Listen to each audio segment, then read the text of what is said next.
Jean Grémion était le seul homme avec qui j'avais des discussions qui m'ont mieux fait comprendre le monde des entendants. C'était le premier.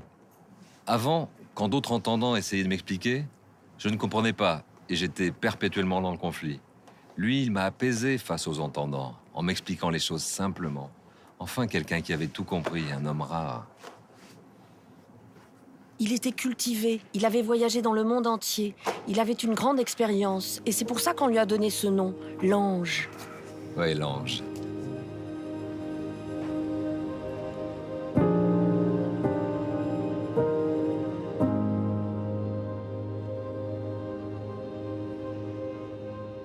Pourquoi l'Ange? Parce que pour moi, l'Ange, dans les années quand j'avais 30 ou 40 ans, c'était un messager, c'est quelqu'un qui était entre les mondes. Et toute ma vie, j'ai cherché à construire des ponts de communication avec des gens qui étaient différents de moi, dans l'altérité.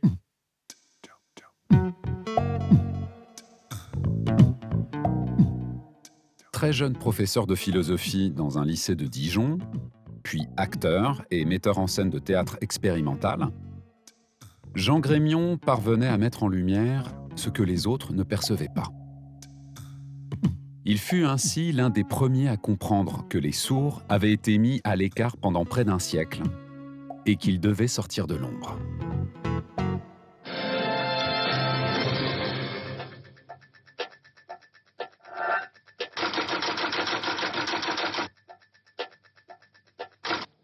Et le problème pour nous social, que ce soit dans différentes institutions ou ailleurs, c'est que la personne sourde qui rentre dans l'entreprise ou dans la société entendante en général, reçoit toujours cette frustration de ne pas montrer sa langue, de ne pas montrer sa surdité, de ne pas pouvoir s'exprimer. Cette soirée est très importante parce que c'est la première fois en France, depuis le congrès de Milan de 1880, qui a interdit violemment la langue des signes, qui a attaché la main des sourds, qui a mis à la porte la totalité des professeurs sourds, la totalité des écrivains sourds des institutions publiques. C'est la première fois qu'il y a une émission de grand public qui expose sur la place publique ce problème.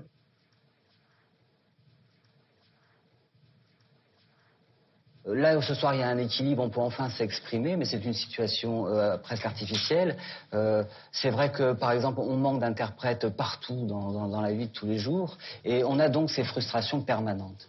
Moi, ce que j'aimerais, par exemple, c'est que votre émission soit sous-titrée, mais pas seulement ce soir, mais que toutes vos émissions soient sous-titrées et accessibles aux sourds, par exemple. Diffusée en 1992, cette émission marque un véritable tournant médiatique pour les sourds.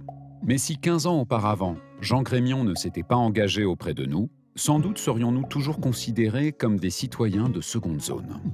Et le Théâtre des sourds, qui a permis notre éveil, l'International Visual Theatre, n'existerait peut-être pas.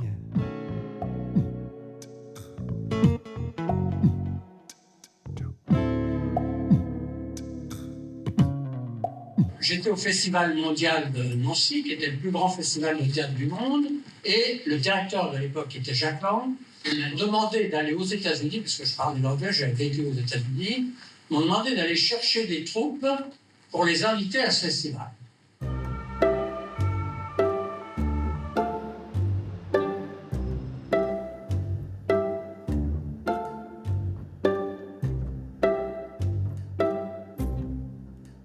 Je me demande s'il n'a pas été très intéressé en particulier par un type, par un Américain que j'appelais Robert Anton. C'est un marionnettiste qui composait des spectacles avec des marionnettes miniatures. Et Jean Grémion avait été très séduit. Et l'un des assistants de Robert Anton était lui-même sourd. Alors j'imagine que Jean Grémion a noué des relations avec l'assistant de Robert Anton. Je travaillais dans le théâtre visuel. Donc je travaillais avec mon corps, j'étais un entendant, mais je travaillais avec mon corps, etc. Et j'avais étudié les langues indiennes, par exemple, de Kathakali, quand on danse le Ramayana, les danses balinaises. Donc, quand j'ai découvert Alfredo qui signait d'une façon magnifique,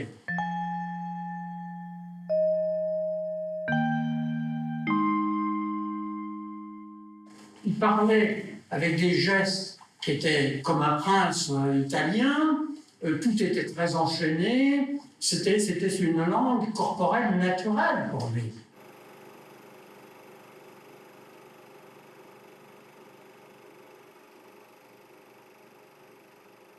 Un peu plus tard, je suis devenu le directeur du Théâtre national du Palais de Chaillot. Et à ce titre, j'ai créé un théâtre national des enfants que j'ai installé provisoirement dans ce merveilleux endroit que trop peu de gens visitent, le château de Vincennes. Jean Grémion avait dû sans doute être séduit par l'atmosphère, et un peu plus tard, il a eu l'idée d'installer son théâtre international des sourds en cet endroit.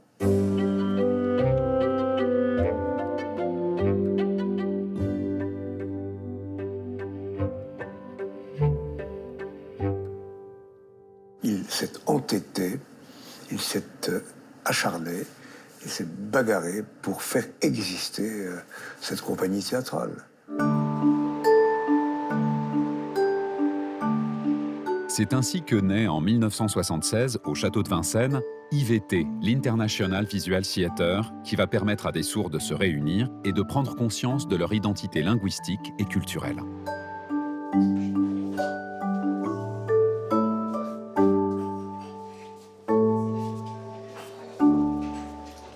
À cette époque, j'avais un emploi au ministère du Travail. À l'étage au-dessus du mien, au 3e, il y avait le bureau de M. Bouillon, l'inspecteur pédagogique des écoles spécialisées pour enfants sourds, sous la responsabilité du ministère de la Santé.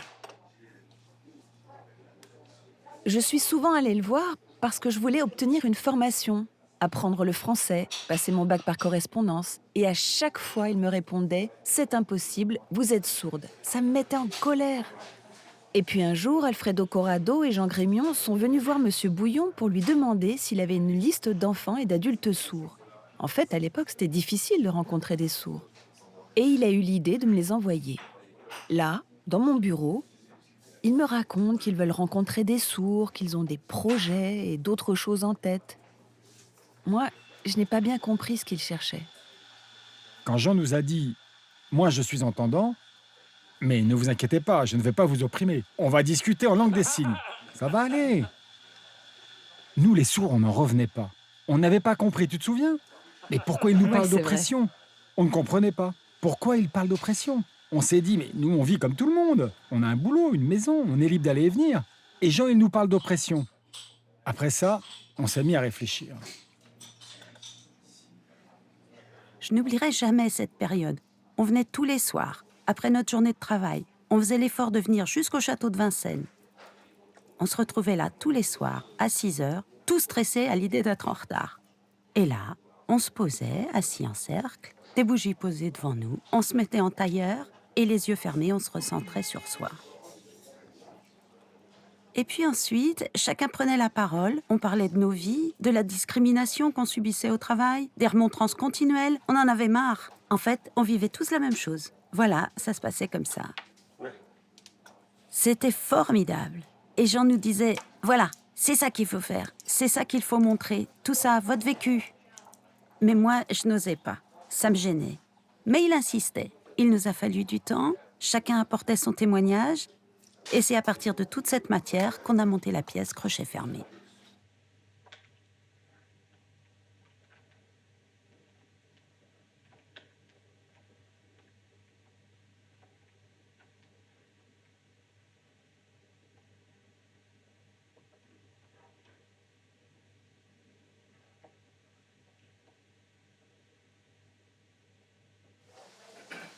Moi, j'ai reçu une éducation oraliste, bien sûr. Depuis toute petite, pendant très longtemps, on m'a rééduquée à la parole. Donc, depuis mon plus jeune âge, jusqu'à mes 27 ans, au début d'IVT, j'avais toujours eu honte de ma surdité. Je ne me sentais pas opprimée, ça non, mais j'avais honte d'être sourde. Je ne montrais pas que je signais, je me cachais. J'avais tellement honte. Et la révélation s'est produite avec IVT.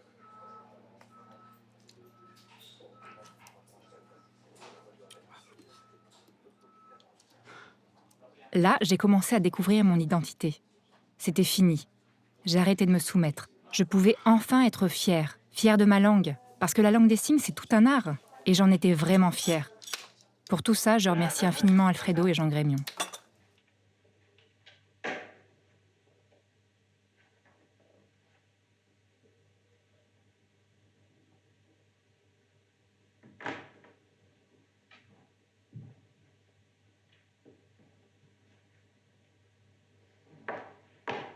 La pièce crochet fermé, c'était pour les sourds, Et c'est pour ça. nous, pas pour l'extérieur. Oui, oui.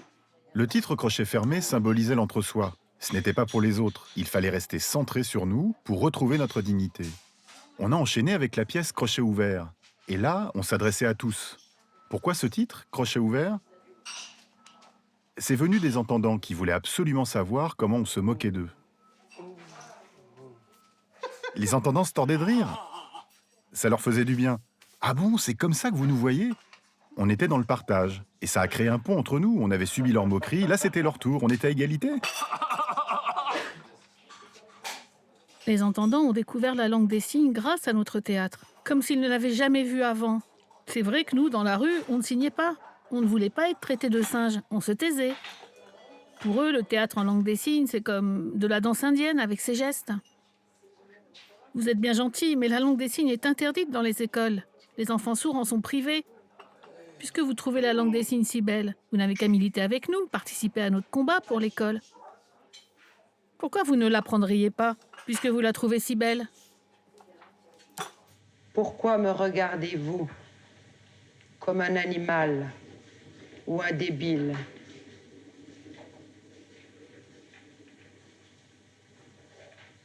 Admirez la grâce de mes mains. J'ignorais toutes les possibilités artistiques qu'offrait la LSF. Je ne le savais pas. Cette expérience a été un déclic. Avant, on était dans la peur, l'oppression. Alors l'attention qu'on a suscitée, elle nous a aidés à aller plus loin dans l'expression en langue des signes, à devenir meilleurs, à se dépasser.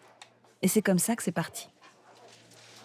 L'entendant a une logique qui est linéaire, complètement aristotélicienne, avec des phrases structurées, avec des phrases qu'on lui apprend à structurer, une vision du monde qu'on apprend à structurer, des petites boîtes, des petites catégories, et tout ça fonctionne très bien dans une logique qu'on appelle la connaissance, avec une certaine forme de pensée. Tandis que le sourd vit dans un monde radicalement différent. D'abord, il vit dans une logique qui est complètement spatiale, et tout son corps va sculpter, va s'exprimer dans l'espace. Son corps, c'est sa voix.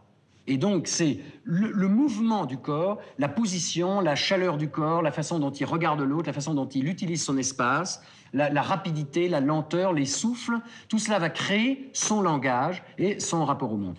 C'était un homme incroyable. L'homme le plus ouvert que j'ai jamais rencontré. Il connaissait du monde, pas seulement des journalistes, il fréquentait aussi des ministres, des écrivains, des gens de télévision. On a eu tellement de chance d'être proche de cet homme. Il nous a apporté une clé en or. Avant ça, on n'avait jamais parlé des sourds dans les journaux, jamais. Jusque-là, on était enfermés entre quatre murs. Et puis on s'est émancipé, les murs sont tombés et on est sorti à l'air libre. Et c'est grâce à Jean. Pour moi, le théâtre pouvait changer le regard des entendants sur le monde des sourds. C'est-à-dire que quand ils verraient des sourds qui font du théâtre, ils diraient « mais c'est formidable ». Et les premiers spectacles qui ont été écrits par le groupe d'IVT, tous les entendants ont été étonnés. Il y a eu des articles dans le Monde, à tous les journaux, les télévisions sont venues. Ils ont dit c'est extraordinaire, c'est complètement nouveau. Mais comment ils étaient où les sourds? Ils faisaient quoi? Moi, après, je suis parti au bout de 4 ans.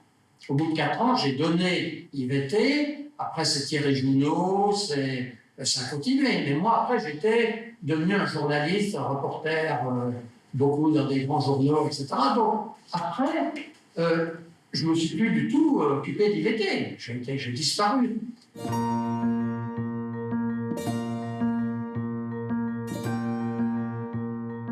Jean Grémion s'est éclipsé et les créations d'IVT se sont développées. Depuis 2004, c'est Emmanuelle Laborie qui est à la tête du théâtre. Elle se souvient de sa première rencontre avec Jean Grémion.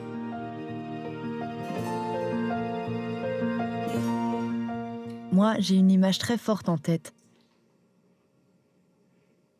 C'est celle de mes parents et de gens qui va à leur rencontre. Pour moi, c'était très fort ce moment où il les emmène avec lui. Il leur fait signe « suivez-moi ». Et ils partent à la découverte du monde des sourds. Un peu troublés, un peu perdus, ils entrent dans ce monde et c'est Jean qui les guide. Cette image, elle est ancrée en moi, comme une photo. J'étais toute petite, je n'avais que 7 ans à cette époque. C'est ça que je revois.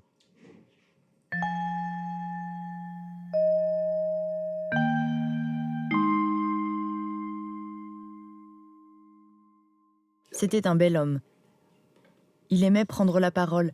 Il maîtrisait parfaitement l'éloquence et il savait tenir de beaux discours. Et aussi, il se saisissait de tout ce qui sortait de l'ordinaire, comme il l'a fait pour la cause sourde qu'il a mise en lumière.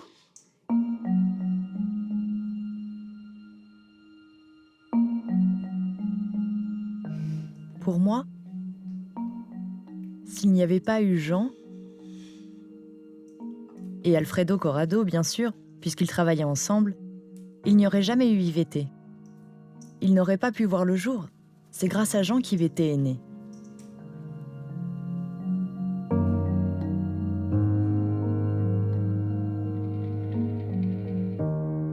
Il a toujours gardé un œil sur nous, dans sa longue vue pour savoir si ça allait.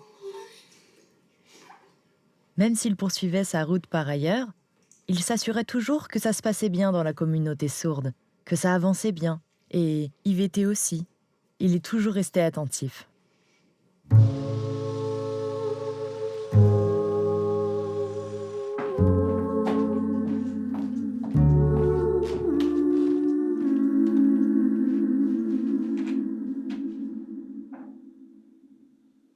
Quand j'ai rencontré Jean, il travaillait à Vital. Il était grand reporter à Vital. Il partait aux 4 coins du monde, mais plus particulièrement en Californie, où il ramenait des nouveaux concepts autour du corps, de la culture physique, du bien-être, et puis ces nouvelles philosophies un peu New Age avant l'heure.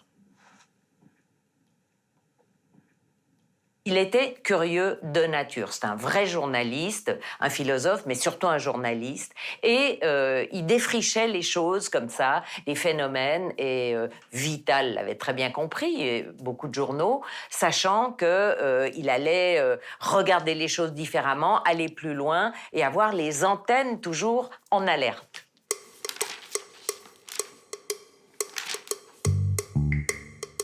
Journaliste avant-gardiste pour de nombreuses publications,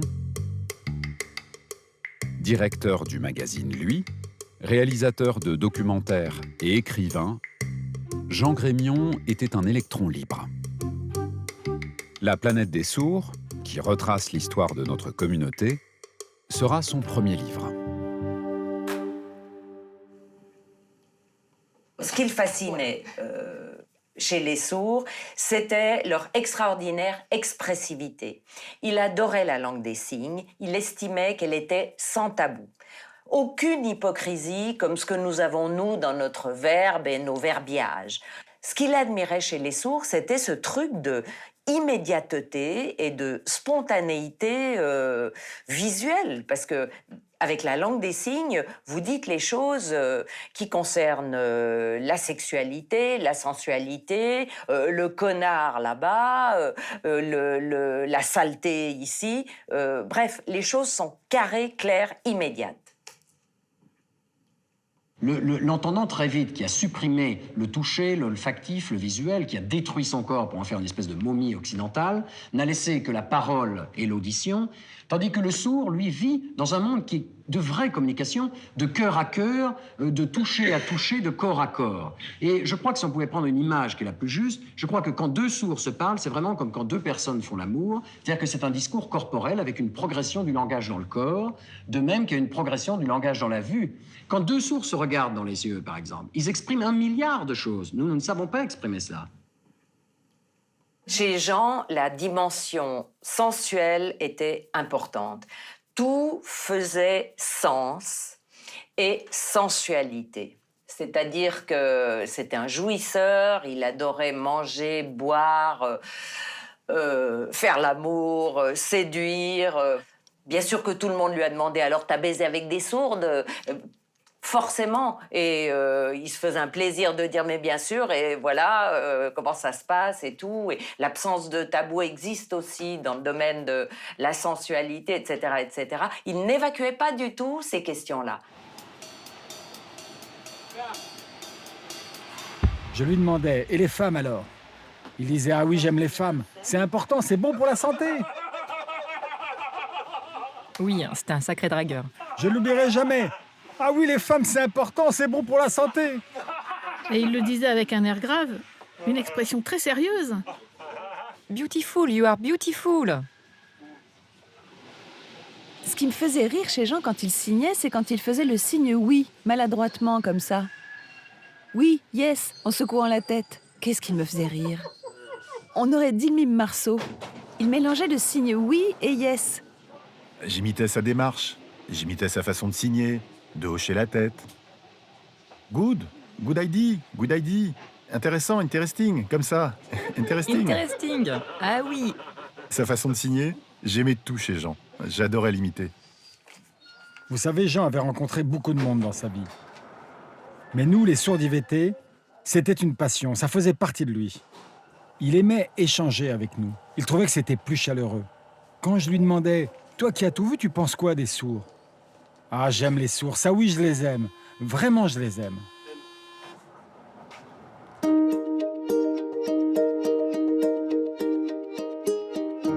Jean Grémion a célébré les sourds dans ses livres. Cette histoire collective, il l'a également consignée dans les mémoires qu'il était en train d'écrire. Des mémoires qu'il destinait à ses enfants.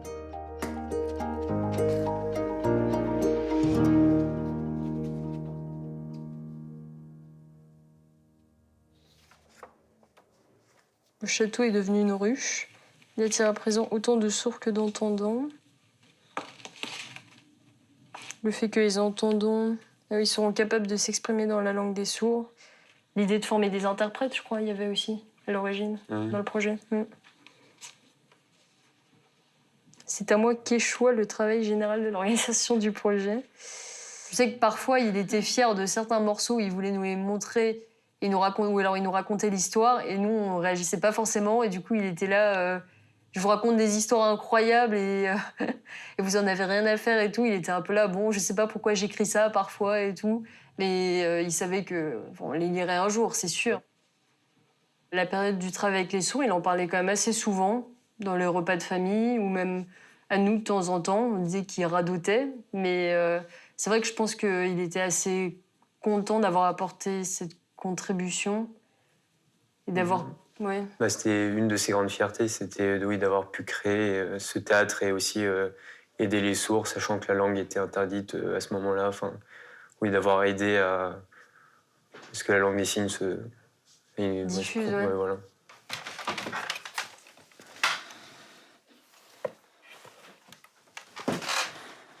Je pense que dans son combat sur les sourds, il n'a jamais abandonné, et c'est pour ça qu'au final, ça aboutit. Parce qu'il aimait bien, peut-être qu'il y a de la difficulté, justement, il arrivait à surmonter ça. Et à la fin, de dire justement aux gens, regardez, c'est possible. Enfin, il avait un tempérament assez optimiste, je trouve. Et qu'il fallait tenter des choses, et que si on ne tentait pas, ça n'avait pas forcément d'intérêt. Je pense qu'il y avait de ça aussi. Et dès que la passion dégringolait un peu, je pense qu'il se disait « je ne serais pas si bon ». Donc, il avait fini un cycle et il estimait que c'était à quelqu'un d'autre de reprendre le flambeau. Lui allait le faire avec moins d'enthousiasme. Ça, c'était très intelligent de considérer que, au fond, on n'est bon que quand on est dans l'émerveillement. Et au fond, sa vie, ça a été ça. Il a décidé de ne plus se battre contre son cancer parce qu'il estimait qu'il avait eu une belle vie et que, voilà, ça va. À 78 ans, j'ai eu mon content.